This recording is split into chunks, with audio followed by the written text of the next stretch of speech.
incitaba en buena medida al presidente a vetar algunas de estas leyes. Yo realmente tengo una inmensa preocupación en ese sentido. Nosotros vimos al presidente Santos aprobar la ley de víctimas y proyectarla en gastos a 10 años. Vimos otra serie de proyectos que buscaban aminorar cualquier impacto fiscal bajo la suposición de que se estaba cerrando el espacio de juego que podía tener el gobierno nacional. Recientemente, además, aquí el señor ministro de Hacienda, en un debate que presentó el senador Sánchez sobre la revaluación, dijo que el déficit fiscal del gobierno central estaba cayendo y que había caído prácticamente a la mitad en el periodo, en estos 2 últimos años. Y hablaba de que iba a tener un superávit fiscal al final de este gobierno. Realmente yo estaba sorprendido por 2 elementos. Uno, porque como decía el ministro de Hacienda, continuamente le están haciendo goles. Y goles que uno podría llamar bastante olímpicos.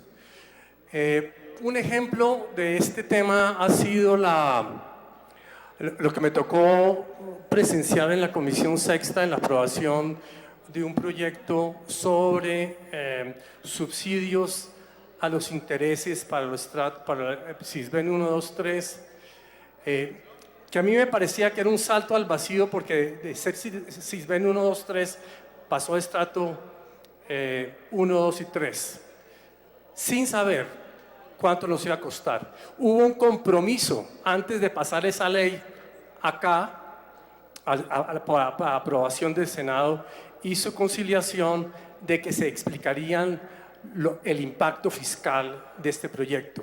Ese compromiso formal que se hizo en la Comisión Sexta no se cumplió.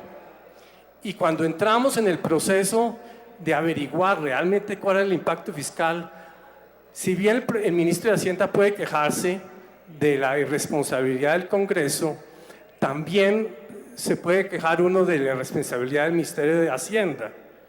Así sobre este proyecto, por ejemplo, el 31 de mayo, en un concepto, hablaban de un impacto de cerca de 900.000 millones el Ministerio de Hacienda. En un concepto, el 7 de junio, el ICETEX hablaba que ya no eran 900.000, sino que eran 190.000.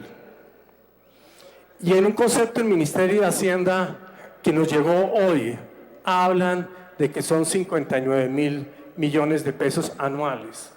Entonces, digamos, ¿qué esperamos en términos de generar racionalidad colectiva? Nosotros continuamente aquí tenemos solicitudes de subsidiar a los cafeteros, de subsidiar a los floricultores, en fin, una serie de inversiones públicas generales que uno le gustaría saber cuáles son preferibles. En educación, por ejemplo, el tema de la educación media es un déficit gigantesco. Hay ahí unas cifras que no van a arañar siquiera lo que se requiere para lograr que en Colombia tengamos un cubrimiento de la educación media universal. Pero de todos modos, ese nivel de juego que podría haber ya se está perdiendo en cada vez que hacemos este movimiento. Yo realmente creo que el ambicioso proyecto del ministro de Hacienda debemos enmarcarlos y colgarlo en algún lugar, digamos, de antigüedades, porque al ritmo que vamos no creo que logremos llegar a ese objetivo, y lo que más me preocupa es que nosotros como Congreso, como Senado, estemos contribuyendo a que esto se haga de una manera alegre. Por otro lado, y ya en un tema diferente que tiene que ver con la conciliación que vamos a votar hoy sobre el régimen, la reforma a la ley de justicia, yo quiero anunciar mi voto negativo, porque en esa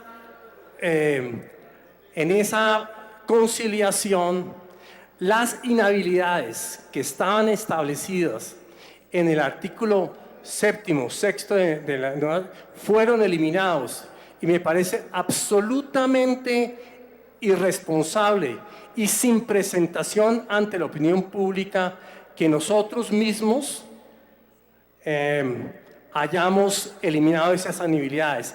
Espero que la Corte Constitucional, en su sabiduría, pueda eliminar ese artículo y volverlo a su situación original, incluyendo las inhabilidades para la pérdida de investidura.